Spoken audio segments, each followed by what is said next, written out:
विवेकानंद द्वारा रचित राजयोग पातंजल योगसूत्रर तृतीय अध्याय विभूतिपाद।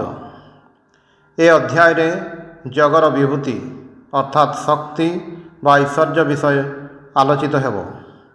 सूत्र नंबर 1 देशबंध चित्तस्य धारणा अर्थात चित्त को कौनसी विषय वस्तु रे धरी रखिबार नाम धारणा। जेतेबेले मन शरीर भितरे अथवा बाहरे कौनसी वस्तु रे संलग्न हुए और किछि काल एही भावरे रहे ताहाको धारणा कहन्ति। सूत्र नंबर 2 तत्र प्रत्यय ऐक्यतानता ध्यानम सेही वस्तु विषयक ज्ञान निरंतर एक भावे प्रवाहित हेले ताहाको ध्यान कहन्ति। मनेकर मन कौनसी गोटे विषय चिंता करिवार चेष्टा करुछि, कौनसी गोटे विशेष स्थान रे यथा मस्तक उपरे अथवा हृदय रे निजको धरी रखिबार चेष्टा करुछि। जदि मन शरीरर केवल एही अंश देई सर्व प्रकार अनुभूति ग्रहण करिया पई समर्थ हुए और शरीरर अन्य सकल अंग को जदि विषय ग्रहणरू निवृत्त रखी हुए तेबे ताहार नाम धारणा। आउ मन जेतेबेले किछि क्षण निजको एही अवस्था रे रखिबा पई समर्थ हुए सेतेबेले ताहाको ध्यान कुहा जाय। सूत्र नंबर 3 तत्एव अर्थमात्र निर्भासं स्वरूप शून्यम इव समाधि ताहा ही जेतेबेले समुदाय बाह्य उपाधि परित्याग करी केवल अर्थमात्र प्रकाश करे सेतेबेले समाधि आख्या प्राप्त हुए। जेतेबेले ध्यान रे वस्तुर आकृति बा बाह्य भाग परित्यक्त हुए सेतेबेले ही एही समाधि अवस्था आसे। मनेकर मु खंडिए पुस्तक संबंध रे ध्यान करुछि, धीरे धीरे मु ताहा उपरे मन को एकाग्र करिबारे कृतकार्य हेली। सेतेबेले केवल भीतरर भावना गुडी को अनुभव करिबी, अर्थटी को बुझिबी, कौनसी प्रकार आकार रे ताहा प्रकाशित हेब नाही। ध्यानर एही अवस्था को समाधि कहन्ति। सूत्र नंबर 4 त्रयम एकत्र संयमः अर्थात एही तीनोटी जेतेबेले एकत्र अर्थात एक वस्तु संबंध रे अभ्यस्त हुए सेतेबेले ताहाको संयम कहन्ति। जेतेबेले केही तांकर निज मन को कौनसी निर्दिष्ट दिग को नहीं जाई कौनसी वस्तु परे स्थिर करि पारंती, परे अंतर्भागरु बाह्य वस्तु को पृथक करी ता उपरे मन को अनेक समय रखि पारंती सेतेबेले ही संयम हेला। अर्थात धारणा ध्यान और समाधि एगुड़िक गोटिए परे गोटिए क्रमान्वये एक वस्तु उपरे अभ्यस्त होई एकत्र हुए। वर्तमान वस्तुर बाह्य आकार अंतरित हुए, मनरे तार अर्थमात्र ही अवशिष्ट रहे। सूत्र नंबर 5 तत्जयात प्रज्ञा आलोकः अर्थात एही संयम द्वारा जोगींक मनरे ज्ञान आलोकर प्रकाश हुए। जेतेबेले केही एही संयम साधना रे कृतकार्य हुअन्ति सेतेबेले समुदाय शक्ति तांकर आयत्त हुए।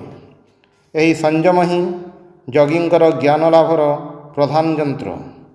ज्ञानर विषय अनंत, से गुड़िक स्थूल स्थूलतर स्थूलतम और सूक्ष्म सूक्ष्मतर सूक्ष्मतम इत्यादि नाना विभाग रे विभक्त।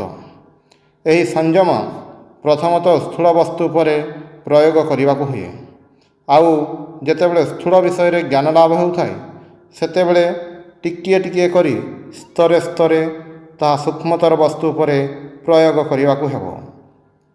सूत्र नंबर 6 तस्य भूमिषु विनियोगः अर्थात एही संयम सोपान क्रमे प्रयोग करवा उचित। खूब द्रुत बेगर जीवार चेष्टा कर नाही। एही सूत्र एहीपरि सावधान करदेउछि। सूत्र नंबर 7 ତ୍ରୟମ୍ ଅନ୍ତରଙ୍ଗଂ ପୂର୍ବେଭ୍ୟଃ ଅର୍ଥାତ୍ ଏହି ତିନୋଟି ପୂର୍ବ କଥିତ ସାଧନା ଗୁଡ଼ିକ ଅପେକ୍ଷା ଅଧିକ ଅନ୍ତରଙ୍ଗ ସାଧନା। ଏହା ପୂର୍ବରୁ ଯମ, ନିୟମ, ଆସନ, ପ୍ରାଣାୟାମ ଓ ପ୍ରତ୍ୟାହାର ବିଷୟ କଥିତ ହୋଇଛି। ସେଗୁଡ଼ିକ ଧାରଣା, ଧ୍ୟାନ ଓ ସମାଧି ତୁଳନାରେ ବହିରଙ୍ଗ। ଏହି ଧାରଣା ଆଦି ଅବସ୍ଥା ଲାଭ କଲେ ମନୁଷ୍ୟ ସର୍ବଜ୍ଞ ଓ ସର୍ବଶକ୍ତିମାନ ହୋଇପାରେ। କିନ୍ତୁ ସର୍ବଶକ୍ତିମତ୍ତା ତ ମୁକ୍ତି ନୁହେଁ। ଏହି ତ୍ରିବିଧ ସାଧନା ଦ୍ୱାରା ମନ ନିର୍ବିକଳ୍ପ ଅର୍ଥାତ୍ ପରିଣାମ ଶୂନ୍ୟ ହୋଇପାରେ ନାହିଁ। ଏହି ତ୍ରିବିଧ ସାଧନା ଆୟତ୍ତ ହେଲେ ମଧ୍ୟ ଦେହ ଧାରଣର ବୀଜ ରହିଯାଏ। ଯୋଗୀମାନଙ୍କ ଭାଷାରେ ସେହି ବୀଜଗୁଡ଼ିକ ଭର୍ଜିତ ହେଲେ ସେଗୁଡ଼ିକର ଅଙ୍କୁର ଉତ୍ପାଦନ କରିବାର ଶକ୍ତି ନଷ୍ଟ ହୋଇଯାଏ। ବିଭୂତି ସମୂହ ବୀଜଗୁଡ଼ିକୁ ଭର୍ଜିତ କରି ପାରନ୍ତି ନାହିଁ। ସୂତ୍ର ନମ୍ବର 8 ତତ୍ ଅପି ବହିରଙ୍ଗମ୍ ନିର୍ବୀଜସ୍ୟ ଅର୍ଥାତ୍ କିନ୍ତୁ ଏହି ସଂଯମ ଓ ଧାରଣା, ଧ୍ୟାନ ଓ ସମାଧି ଏକତ୍ର ନିର୍ବୀଜ ସମାଧି ପକ୍ଷରେ ବହିରଙ୍ଗ ସ୍ୱରୂପ। ଏହି କାରଣ ହେତୁ ନିର୍ବୀଜ ସମାଧି ସହିତ ତୁଳନା କଲେ ଏହିଗୁଡ଼ିକୁ ହିଁ ବହିରଙ୍ଗ କହିବାକୁ ହେବ। ଆମେ ଏପର୍ଯ୍ୟନ୍ତ ପ୍ରକୃତ ସର୍ବୋଚ୍ଚ ସମାଧି ଅବସ୍ଥା ଲାଭ ନ କରି ଗୋଟିଏ ନିମ୍ନତର ଭୂମିରେ ହିଁ ଅଛୁ। ସେହି ଅବସ୍ଥାରେ ଏହି ପରିଦୃଶ୍ୟମାନ ଜଗତ ବର୍ତ୍ତମାନ ରହିଛି। ବିଭୂତି ବା ସିଦ୍ଧି ସକଳ ଏହି ଜଗତର ହିଁ ଅନ୍ତର୍ଗତ। ସୂତ୍ର ନମ୍ବର 9 ବ୍ୟୁତ୍ଥାନ ନିରୋଧ ସଂସ୍କାରୟଃ ଅଭିଭବ ପ୍ରାଦୁର୍ଭାବୌ ନିରୋଧ କ୍ଷଣଚିତ୍ତ ଅନ୍ୱୟଃ ନିରୋଧ ପରିଣାମଃ ଅର୍ଥାତ୍ ଯେତେବେଳେ ବ୍ୟୁତ୍ଥାନ ଅର୍ଥାତ୍ ମନଶ୍ଚାଞ୍ଚଲ୍ୟର ଅଭିଭବ, ନାଶ ଓ ନିରୋଧ ସଂସ୍କାରର ଆବିର୍ଭାବ ହୁଏ, ସେତେବେଳେ ଚିତ୍ତ ନିରୋଧ ନାମକ ଅବସରର ଅନୁଗତ ହୁଏ। ତାହାକୁ ନିରୋଧ ପରିଣାମ କହନ୍ତି। ଏହାର ଅର୍ଥ ଏହି ଯେ ସମାଧିର ପ୍ରଥମ ଅବସ୍ଥାରେ ମନର ସମଗ୍ର ବୃତ୍ତି ନିରୁଦ୍ଧ ହୁଏ ସତ, କିନ୍ତୁ ସମ୍ପୂର୍ଣ୍ଣ ରୂପେ ନୁହେଁ। କାରଣ ତାହେଲେ କୌଣସି ପ୍ରକାର ବୃତ୍ତି ହିଁ ରହନ୍ତା ନାହିଁ। ମନେକର ମନରେ ଏକ ପ୍ରକାର ବୃତ୍ତି ଉଦିତ ହୋଇଛି, ଯାହା ମନକୁ ଇନ୍ଦ୍ରିୟ ଦିଗକୁ ନେଇଯାଉଛି ଏବଂ ଯୋଗୀ ଏହି ବୃତ୍ତିକୁ ସଂଯତ କରିବାର ଚେଷ୍ଟା କରୁଛନ୍ତି। ଏ ଅବସ୍ଥାରେ ଏହି ସଂଯମ ଚେଷ୍ଟାଟିକୁ ମଧ୍ୟ ଗୋଟିଏ ବୃତ୍ତି କହିବାକୁ ହେବ। ଗୋଟିଏ ତରଙ୍ଗ ଆଉ ଗୋଟିଏ ତରଙ୍ଗ ଦ୍ୱାରା ନିବାରିତ ହେଲା, ସୁତରାଂ ଏହା ସବୁ ତରଙ୍ଗର ନିବୃତ୍ତି ରୂପକ ସମାଧି ନୁହେଁ। କାରଣ ଏହି ସଂଯମଟି ମଧ୍ୟ ଗୋଟିଏ ତରଙ୍ଗ। ତେବେ ଯେଉଁ ଅବସ୍ଥାରେ ମନରେ ତରଙ୍ଗ ପରେ ତରଙ୍ଗ ଆସୁଥାଏ, ତଦପେକ୍ଷା ଏହି ନିମ୍ନତର ସମାଧି ସେହି ଉଚ୍ଚତର ସମାଧିର ଖୁବ୍ ନିକଟବର୍ତ୍ତୀ। ସୂତ୍ର ନମ୍ବର 10 ତସ୍ୟ ପ୍ରଶାନ୍ତ ବାହିତା ସଂସ୍କାରାତ୍ ଅର୍ଥାତ୍ ଅଭ୍ୟାସ ଦ୍ୱାରା ଏହାର ସ୍ଥିରତା ଆସେ। ଦିନ ପରେ ଦିନ ଅଭ୍ୟାସ କଲେ ମନ ସଂଯମର ଏହି ନିରନ୍ତର ଚେଷ୍ଟା ପ୍ରବାହ ସ୍ଥିର ହୋଇଯାଏ ଏବଂ ମନ ସର୍ବଦା ଏକାଗ୍ର ହେବାର ଶକ୍ତି ଲାଭ କରେ। ସୂତ୍ର ନମ୍ବର 11 ସର୍ବ ଅର୍ଥତା ଏକାଗ୍ରତୟଃ କ୍ଷୟ ଉଦୟୌ ଚିତ୍ତସ୍ୟ ସମାଧି ପରିଣାମଃ ଅର୍ଥାତ୍ ମନରେ ସର୍ବପ୍ରକାର ବସ୍ତୁ ଗ୍ରହଣ କରିବା ଓ ମନକୁ ଗୋଟିଏ ବିଷୟରେ ଏକାଗ୍ର କରିବା, ଏ ଦୁଇଟିର ଯେତେବେଳେ ଯଥାକ୍ରମେ କ୍ଷୟ ଓ ଉଦୟ ହୁଏ, ତାହାକୁ ଚିତ୍ତର ସମାଧି ପରିଣାମ କହନ୍ତି। ମନ ସର୍ବଦା ହିଁ ନାନା ପ୍ରକାର ବିଷୟ ଗ୍ରହଣ କରୁଛି, ସକଳ ବସ୍ତୁକୁ ଯାଉଛି, ଏହା ନିମ୍ନ ଅବସ୍ଥା। ଏହା ଅପେକ୍ଷା ମନର ଆଉ ଗୋଟିଏ ଉଚ୍ଚତର ଅବସ୍ଥା ଅଛି। ସେଠାରେ ମନ ଗୋଟିଏ ମାତ୍ର ବସ୍ତୁ ଗ୍ରହଣ କରେ ଓ ଅନ୍ୟ ସକଳ ବସ୍ତୁ ତ୍ୟାଗ କରେ। ଏହି ଏକ ବସ୍ତୁକୁ ଗ୍ରହଣ କରିବାର ଫଳ ସମାଧି। ସୂତ୍ର ନମ୍ବର 12 ଶାନ୍ତ ଉଦିତୌ ତୁଲ୍ୟ ପ୍ରତ୍ୟୟୌ ଚିତ୍ତସ୍ୟ ଏକାଗ୍ରତା ପରିଣାମଃ ଅର୍ଥାତ୍ ଯେତେବେଳେ ମନ ଶାନ୍ତ ଓ ଉଦିତ ଅର୍ଥାତ୍ ଅତୀତ ଓ ବର୍ତ୍ତମାନ ଉଭୟ ଅବସ୍ଥାରେ ହିଁ ତୁଲ୍ୟ ପ୍ରତ୍ୟୟ ହୁଏ, ଅର୍ଥାତ୍ ଉଭୟଙ୍କୁ ହିଁ ଏକ ସମୟରେ ଗ୍ରହଣ କରିପାରେ, ତାହାକୁ ଚିତ୍ତର ଏକାଗ୍ରତା ପରିଣାମ କହନ୍ତି। କିପରି ଜଣାଯିବ ମନ ଏକାଗ୍ର ହୋଇଛି? ମନ ଏକାଗ୍ର ହେଲେ ସମୟର କୌଣସି ଜ୍ଞାନ ରହିବ ନାହିଁ। ଅଜ୍ଞାତ ସାରରେ ଯେତେ ସମୟ ଅତିବାହିତ ହୁଏ ବୁଝିବାକୁ ହେବ ଆମେ ସେତେ ଏକାଗ୍ର ହେଉଛୁ। ସାଧାରଣତଃ ଆମେ ଦେଖିବାକୁ ପାଉ ଯେ ଯେତେବେଳେ ଆମେ ଅତ୍ୟନ୍ତ ଆଗ୍ରହର ସହିତ କୌଣସି ପୁସ୍ତକ ପାଠରେ ମଗ୍ନ ହେଉ ସେତେବେଳେ ସମୟ ପ୍ରତି ଆମର କୌଣସି ଲକ୍ଷ୍ୟ ରହେ ନାହିଁ। ଆମେ ଯେତେବେଳେ ପୁସ୍ତକ ପାଠରୁ ବିରତ ହେଉ ସେତେବେଳେ ଭାବି ଆଶ୍ଚର୍ଯ୍ୟ ହେଉ ଯେ କେତେ ସମୟ ଅତିବାହିତ ହୋଇଯାଇଛି। ସମଗ୍ର ସମୟଟି ଯେପରି ଏକତ୍ର ହୋଇ ବର୍ତ୍ତମାନରେ ଏକୀଭୂତ ହେବ। ଏଥିପାଇଁ କୁହାଯାଇଛି ଯେତେବେଳେ ଅତୀତ ଓ ବର୍ତ୍ତମାନ ଆସି ଏକତ୍ର ମିଳିତ ହୁଏ ସେତେବେଳେ ହିଁ ମନ ଏକାଗ୍ର ହୋଇଥାଏ। ସୂତ୍ର ନମ୍ବର 13। ଏତେନ ଭୂତ ଇନ୍ଦ୍ରିୟେଷୁ ଧର୍ମ ଲକ୍ଷଣ ଅବସ୍ଥା ପରିଣାମା ବ୍ୟାଖ୍ୟାତାଃ। ଅର୍ଥାତ୍ ଏହାଦ୍ୱାରା ହିଁ ଭୂତ ଓ ଇନ୍ଦ୍ରିୟର ଯେଉଁ ଧର୍ମ ଲକ୍ଷଣ ଓ ଅବସ୍ଥା ରୂପକ ପରିଣାମ ଅଛି ତାହାର ବ୍ୟାଖ୍ୟା କରାହେଲା। ପୂର୍ବ ତିନୋଟି ସୂତ୍ରରେ ଯେଉଁ ଚିତ୍ତର ନିରୋଧ ଆଦି ପରିଣାମ କଥା କୁହାଯାଇଛି ତଦ୍ୱାରା ଭୂତ ଓ ଇନ୍ଦ୍ରିୟର ଧର୍ମ ଲକ୍ଷଣ ଓ ଅବସ୍ଥା ରୂପକ ତିନି ପ୍ରକାର ପରିଣାମର ବ୍ୟାଖ୍ୟା କରାଗଲା। ମନ କ୍ରମାଗତ ବୃତ୍ତିରେ ପରିଣତ ହେଉଛି। ଏହା ମନର ଧର୍ମ ରୂପକ ପରିଣାମ। ତାହା ଯେ ଅତୀତ ବର୍ତ୍ତମାନ ଓ ଭବିଷ୍ୟତ ଏହି ତିନି କାଳ ମଧ୍ୟ ଦେଇ ଚାଲୁଛି ଏହା ହିଁ ମନର ଲକ୍ଷଣ ରୂପକ ପରିଣାମ। ଆଉ ପୁଣି କେବେ ଯେ ନିରୋଧ ସଂସ୍କାର ପ୍ରବଳ ଓ ବ୍ୟୁତ୍ଥାନ ସଂସ୍କାର ଦୁର୍ବଳ ଅଥବା ତାହାର ବିପରୀତ ହୁଏ ଏହା ମନର ଅବସ୍ଥା ରୂପକ ପରିଣାମ। ମନର ଏହି ପରିଣାମତ୍ରୟ ସମଭୂତ ଓ ଇନ୍ଦ୍ରିୟର ତ୍ରିବିଧ ପରିଣାମ ବୋଲି ବୁଝିବାକୁ ହେବ। ଯଥା ମୃତ୍ତିକା ରୂପକ ଧର୍ମୀର ପିଣ୍ଡ ରୂପକ ଧର୍ମ ଯାଇ ସେଥିରେ ଯେଉଁ ଘଟାକାର ଧର୍ମ ଆବିର୍ଭୂତ ହୁଏ ତାହା ଧର୍ମ ପରିଣାମ। ସେହି ଘଟର ବର୍ତ୍ତମାନ ଅତୀତ ଓ ଭବିଷ୍ୟତ ଅବସ୍ଥା ରୂପକ ପରିଣାମକୁ ଲକ୍ଷଣ ପରିଣାମ ଏବଂ ତାହାର ନୂତନତ୍ୱ ଓ ପୁରାତନତ୍ୱ ଆଦି ଅବସ୍ଥା ରୂପକ ପରିଣାମକୁ ଅବସ୍ଥା ପରିଣାମ କହନ୍ତି। ଯୋଗୀ ଯାହାଦ୍ୱାରା ମନର ବୃତ୍ତି ବା ପରିଣାମ ଗୁଡ଼ିକ ଉପରେ ଇଚ୍ଛାପୂର୍ବକ କ୍ଷମତା ସଞ୍ଚାଳନ କରିପାରନ୍ତି ପୂର୍ବବର୍ତ୍ତୀ ସୂତ୍ର ଗୁଡ଼ିକରେ ସେହି ସକଳ ସମାଧିର କଥା ବର୍ଣ୍ଣିତ ହୋଇଛି।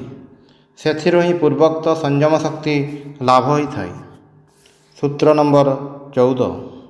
ଶାନ୍ତ ଉଦିତ ଅବ୍ୟପଦେଶ୍ୟ ଧର୍ମାନୁପାତି ଧର୍ମୀ। ଅର୍ଥାତ୍ ଶାନ୍ତ ଅର୍ଥାତ୍ ଅତୀତ, ଉଦିତ ଅର୍ଥାତ୍ ବର୍ତ୍ତମାନ ଓ ଅବ୍ୟପଦେଶ୍ୟ ଅର୍ଥାତ୍ ଭବିଷ୍ୟତ ଧର୍ମ ଯେଉଁଥିରେ ଅବସ୍ଥିତ ତାହାର ନାମ ଧର୍ମୀ। ଯାହା ଉପରେ କାଳ ଓ ସଂସ୍କାର କାର୍ଯ୍ୟ କରୁଛି, ଯାହା ସର୍ବଦା ହିଁ ପରିଣାମ ପ୍ରାପ୍ତ ଓ ବ୍ୟକ୍ତ ଭାବ ଧାରଣ କରୁଛି ତାହାକୁ ହିଁ ଧର୍ମୀ କୁହାଯାଏ। ସୂତ୍ର ନମ୍ବର 15। କ୍ରମାନ୍ୟତ୍ୱଂ ପରିଣାମ ଅନ୍ୟତ୍ୱେ ହେତୁଃ। ଭିନ୍ନ ଭିନ୍ନ ପରିଣାମ ହେବାର କାରଣ କ୍ରମର ବିଭିନ୍ନତା। ସୂତ୍ର ନମ୍ବର 16। ପରିଣାମତ୍ରୟ ସଂୟମାତ୍ ଅତୀତ ଅନାଗତ ଜ୍ଞାନମ୍। ଅର୍ଥାତ୍ ପୂର୍ବୋକ୍ତ ତିନୋଟି ପରିଣାମ ପ୍ରତି ଚିତ୍ତ ସଂଯମ କଲେ ଅତୀତ ଓ ଅନାଗତର ଜ୍ଞାନ ଉତ୍ପନ୍ନ ହୁଏ। ପୂର୍ବେ ସଂଯମର ଯେଉଁ ଲକ୍ଷଣ କୁହାଯାଇଛି ଆମେ ତାହା ଯେପରି ବିସ୍ମୃତ ନ ହେଉ। ଯେତେବେଳେ ମନ ବସ୍ତୁର ବାହ୍ୟ ଭାଗ ପରିତ୍ୟାଗ କରି ତାହାର ଆଭ୍ୟନ୍ତରୀଣ ଭାବଗୁଡ଼ିକ ସହିତ ନିଜକୁ ଏକୀଭୂତ କରିବାର ଉପଯୁକ୍ତ ଅବସ୍ଥାରେ ଉପନୀତ ହୁଏ, ଯେତେବେଳେ ଦୀର୍ଘ ଅଭ୍ୟାସ ଦ୍ୱାରା ମନ ଏକମାତ୍ର ତାହାକୁ ହିଁ ଧାରଣ କରି ମୁହୂର୍ତ୍ତକ ମଧ୍ୟରେ ସେହି ଅବସ୍ଥାରେ ଉପନୀତ ହେବାର ଶକ୍ତି ଲାଭ କରେ ସେତେବେଳେ ତାହାକୁ ସଂଯମ କହନ୍ତି। ଏହି ଅବସ୍ଥା ଲାଭ କରି ଯଦି କେହି ଭୂତ ଭବିଷ୍ୟତ ଜାଣିବାକୁ ଇଚ୍ଛା କରନ୍ତି ତାହାଙ୍କୁ କେବଳ ସଂସ୍କାରର ପରିଣାମ ଗୁଡ଼ିକ ଉପରେ ସଂଯମ ପ୍ରୟୋଗ କରିବାକୁ ହେବ। କେତେଗୁଡ଼ିଏ ସଂସ୍କାର ବର୍ତ୍ତମାନ ଅବସ୍ଥାରେ କାର୍ଯ୍ୟ କରୁଛି, କେତେଗୁଡ଼ିକର ଭୋଗ ଶେଷ ହୋଇଯାଇଛି, ଆଉ କେତେଗୁଡ଼ିଏ ବର୍ତ୍ତମାନ ମଧ୍ୟ ଫଳ ପ୍ରଦାନ କରିବେ ବୋଲି ସଞ୍ଚିତ ହୋଇ ରହିଛନ୍ତି। ଏଗୁଡ଼ିକ ଉପରେ ସଂଯମ ପ୍ରୟୋଗ କରି ସେ ଭୂତ ଭବିଷ୍ୟତ ସମସ୍ତ ଜାଣିପାରନ୍ତି। ସୂତ୍ର ନମ୍ବର 17। शब्दार्थ प्रत्ययानाम इतर इतर अध्यासात संकर तत् प्रविभाग संयमात सर्वभूत ऋतज्ञानम। अर्थात शब्द अर्थ और प्रत्यय परस्पर परस्पर प्रति आरोप हेतु एहीपरि संकर अवस्था होइअछि। से गुड़िकर प्रभेद गुड़िक उपरे संयम अवलंबन कले समग्र प्राणींकर ऋत अर्थात शब्द ज्ञान होइथाय। शब्द कहिले बुझिबाकु हेबो बाह्य विषय जहा मनरे कौनसी वृत्ति जाग्रत करिदिए। अर्थ कहिले बुझिबाकु हेबो जो शरीर आभ्यंतरीण प्रवाह इंद्रिय द्वारा लब्ध विषय अभिघात जनित वेदना को नहीं जाई मस्तिष्क रे पहुँचाई दिए। एवं ज्ञान कहिले बुझिबाकु हेबो मनर सही प्रतिक्रिया जेउथिरु विषय अनुभूति हुए। एही तीनोटी मिश्रित होई आम मानकर इंद्रिय गोचर विषय ज्ञान उत्पन्न हुए। मनेकर मु गोटे शब्द शुणिली, प्रथमे बहिर्देश रे गोटे स्पंदन है, तापरे गोटे अंतर संवेदना प्रवाह श्रवणेन्द्रिय द्वारा मन को नीत है। सेतेबेले मन प्रतिघात कला एवं मु शब्दटी जानिपारिली। मु एही जे शब्दटी शुणिली ताहा तीनोटी पदार्थर मिश्रण। प्रथमे कंपन, द्वितीय संवेदन प्रवाह और तृतीय प्रतिक्रिया। साधारणतः एही तीनोटी को पृथक करा जाय नाही, किंतु अभ्यास द्वारा योगी से गुडी को पृथक करि पारंती।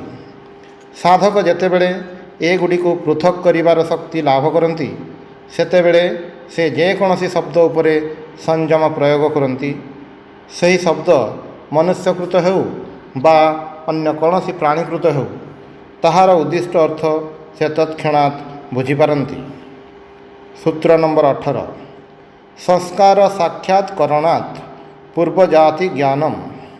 अर्थात संस्कार गुड़ी को धरी पारिले अर्थात साक्षात भावे जानिपारिले पूर्वजन्मर ज्ञान हुए। आमे माने जहाँ किछि अनुभव करूँ सबू ही आम मानक चित्तरु तरंग आकार रे आसी थाए। से गुड़िक पुणी चित्तरे ही मिले जाए, क्रमशः सूक्ष्मतर होउथाए, संपूर्ण नष्ट हो जाए नहीं। ताहा सेठारे अति सूक्ष्म आकार रे थाए। जदि आमे ही तरंगटी को पुनराय उत्थित करिपारू ताहले ताहा ही स्मृति।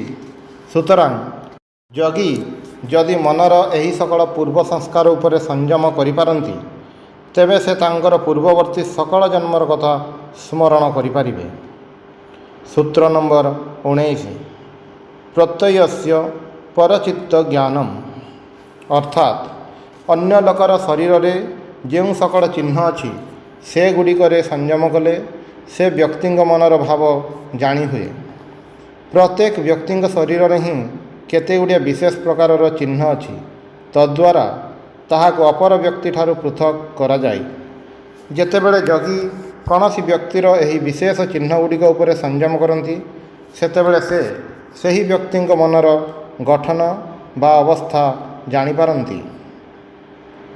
सूत्र नंबर 20 न च तत् स्वालंबनं तस्य अविषयीभूतत्वात्। अर्थात किंतु एही चित्तर अवलंबन कौन ताहा जानिपारती नहीं, कारण ताहा तांकर संयमर विषय नुहे। शरीर उपरे संयम करी मन भितरे कौन होउछि ताहा से जानिपारिबे नहीं। सेथिपाई दुई थर संयम करिबा दरकार हेबो। प्रथमे शरीरर लक्षण समूह उपरे और तापरे मन उपरे ही संयम प्रयोग करिबाकु हेबो। ताहले जगी से व्यक्तिंक मनरे कौन अच्छी सबु किछि जानिपारिबे। सूत्र नंबर 21 काय रूप संयमात् तद्ग्राह्य शक्ति स्तंभे चक्षु प्रकाश असंयोगे अंतर्धानम।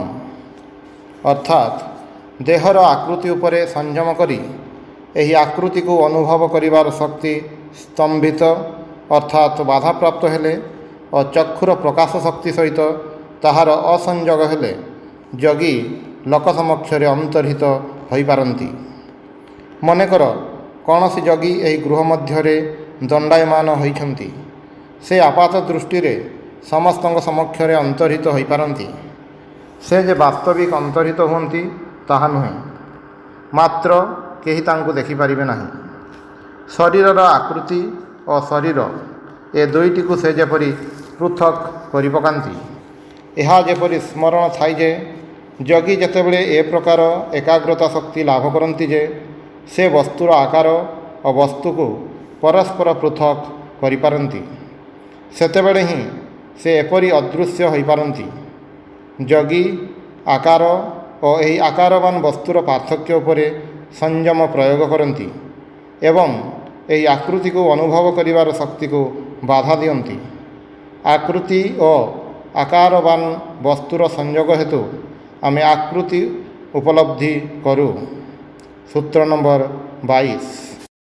ଏତେନ ଶବ୍ଦାଦି ଅନ୍ତର୍ଧାନମ୍ ଉକ୍ତମ୍। ଅର୍ଥାତ୍ ଏହାଦ୍ୱାରା ଶବ୍ଦାଦିର ଅନ୍ତର୍ଧାନ ଅର୍ଥାତ୍ ଶବ୍ଦାଦିକୁ ଅନ୍ୟର ଇନ୍ଦ୍ରିୟ ଗୋଚର ହେବାକୁ ନ ଦେବା କଥା ବ୍ୟାଖ୍ୟା କରାହେଲା। ସୂତ୍ର ନମ୍ବର 23। ସପକ୍ରମଂ ନିରୁପକ୍ରମଂ ଚ କର୍ମ ତତ୍ସଂୟମାତ୍ ଅପରାନ୍ତ ଜ୍ଞାନମ୍ ଅରିଷ୍ଟେଭ୍ୟ ବା। ଅର୍ଥାତ୍ କର୍ମ ଦୁଇ ପ୍ରକାରର, ଗୋଟିଏ ପ୍ରକାରର ଫଳ ଶୀଘ୍ର ଲାଭ ହେବ, ଅନ୍ୟ ପ୍ରକାର ବିଳମ୍ବରେ ଫଳ ପ୍ରସବ କରିବ। ଏଗୁଡ଼ିକ ଉପରେ ସଂଯମ କଲେ ଅଥବା ଅରିଷ୍ଟ ନାମକ ମୃତ୍ୟୁ ଲକ୍ଷଣ ସମୂହ ଉପରେ ସଂଯମ ପ୍ରୟୋଗ କଲେ ଯୋଗୀମାନେ ଦେହତ୍ୟାଗର ସଠିକ୍ ସମୟ ଅବଗତ ହୋଇପାରନ୍ତି।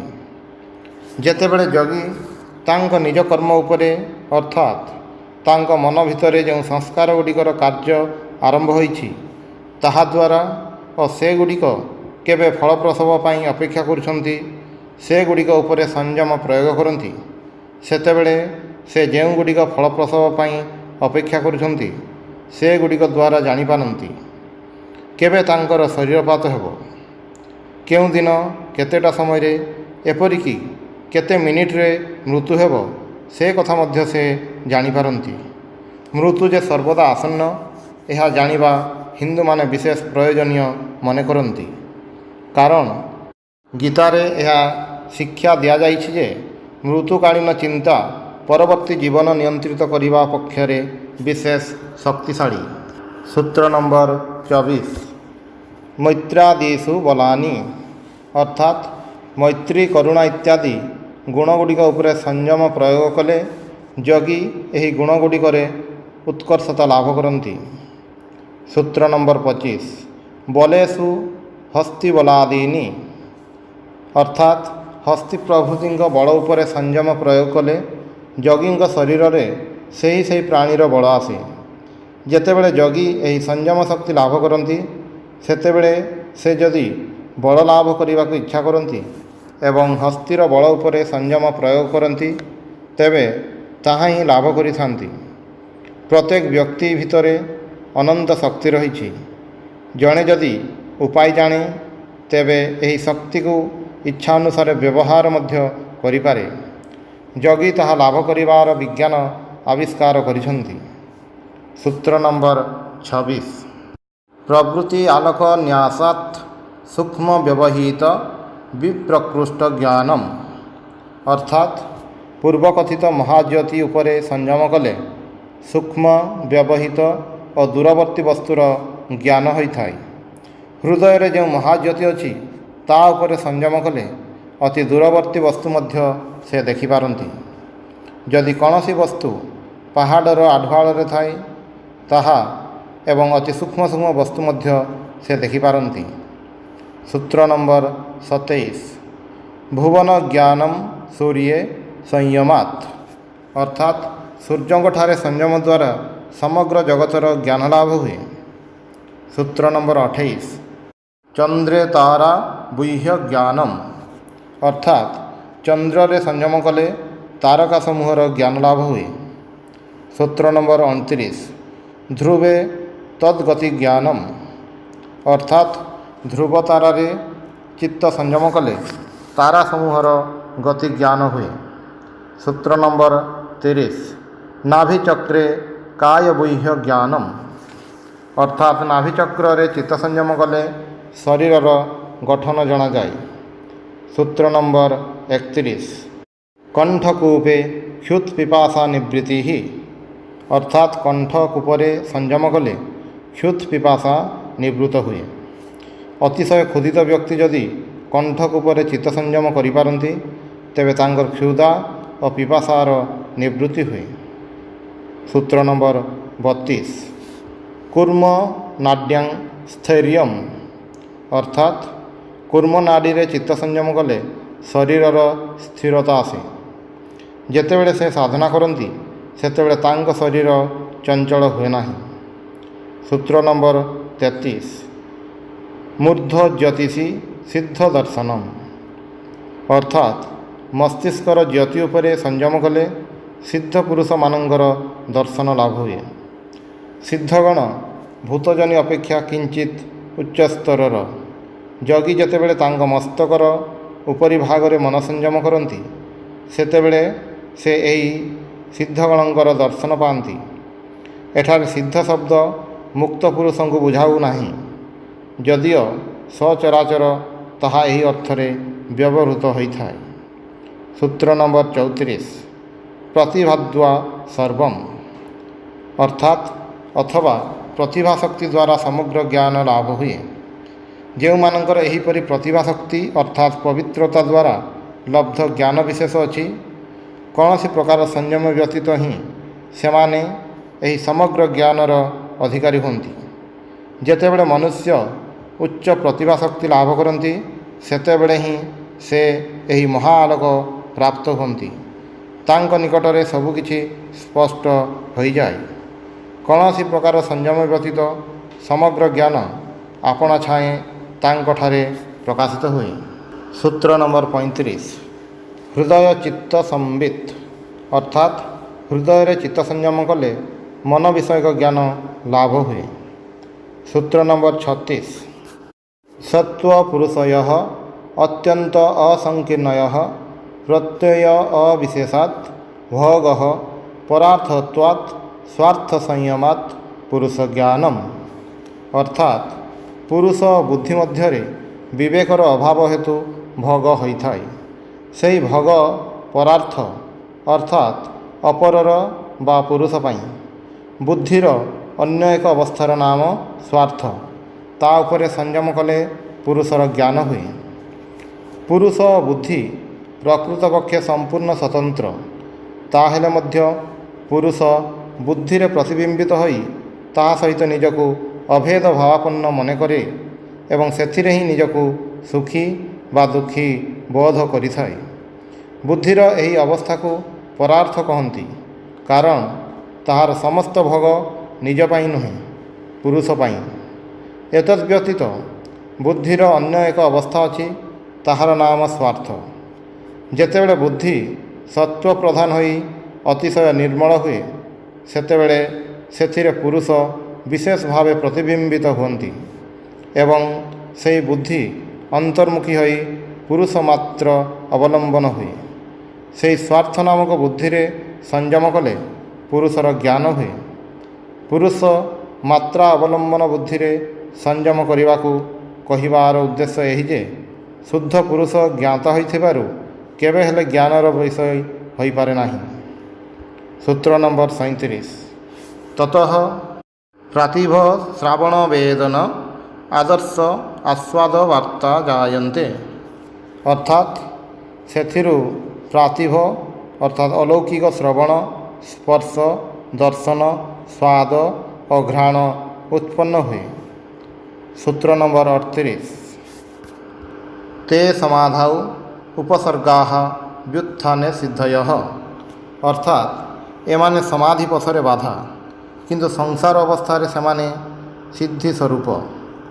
ଯୋଗୀ ଜାଣନ୍ତି ସଂସାରରେ ଏହି ସମସ୍ତ ଭୋଗ ପୁରୁଷ ଓ ମନର ଯୋଗ ହେତୁ ହୋଇଥାଏ। ଯଦି ସେ ଆତ୍ମା ଓ ପ୍ରକୃତି ପରସ୍ପର ପୃଥକ୍ ବସ୍ତୁ ଏହି ସତ୍ୟ ଉପରେ ଚିତ୍ତ ସଂଯମ କରିପାରନ୍ତି ତେବେ ସେ ପୁରୁଷଙ୍କର ଜ୍ଞାନ ଲାଭ କରନ୍ତି। ସେଥିରୁ ବିବେକ ଜ୍ଞାନ ଉଦିତ ହୁଏ। ଯେତେବେଳେ ସେ ଏହି ବିବେକ ଲାଭରେ କୃତକାର୍ଯ୍ୟ ହୁଅନ୍ତି ସେତେବେଳେ ତାଙ୍କର ପାର୍ଥିବ ବା ଦିବ୍ୟ ଜ୍ଞାନ ଲାଭ ହୁଏ। କିନ୍ତୁ ଏହି ଶକ୍ତି ସମୁଦାୟ ସେହି ଉଚ୍ଚତମ ଲକ୍ଷ୍ୟ ପଥରେ ବାଧା ଅର୍ଥାତ୍ ସେହି ପବିତ୍ର ଆତ୍ମାର ଜ୍ଞାନର ଓ ମୁକ୍ତିର ପ୍ରତିବନ୍ଧକ ସ୍ୱରୂପ। ପଥରେ ଯାଉ ଯାଉ ଯେପରି ସେଗୁଡ଼ିକ ସହିତ ସାକ୍ଷାତ ହୁଏ। ଯୋଗୀ ଯଦି ସେଗୁଡ଼ିକୁ ପରିତ୍ୟାଗ କରନ୍ତି ତେବେ ସେ ସେହି ଉଚ୍ଚତମ ଜ୍ଞାନ ଲାଭ କରିପାରନ୍ତି। ଯଦି ସେ ଏହି ଶକ୍ତିଗୁଡ଼ିକ ଲାଭ କରିବା ପାଇଁ ପ୍ରଲୁବ୍ଧ ହୁଅନ୍ତି ତେବେ ତାଙ୍କର ଅଗ୍ରଗତି ବ୍ୟାହତ ହୁଏ। ଓಂ ଶାନ୍ତି ଶାନ୍ତି ଶାନ୍ତି ହରି ଓಂ ତତ୍ସତ୍।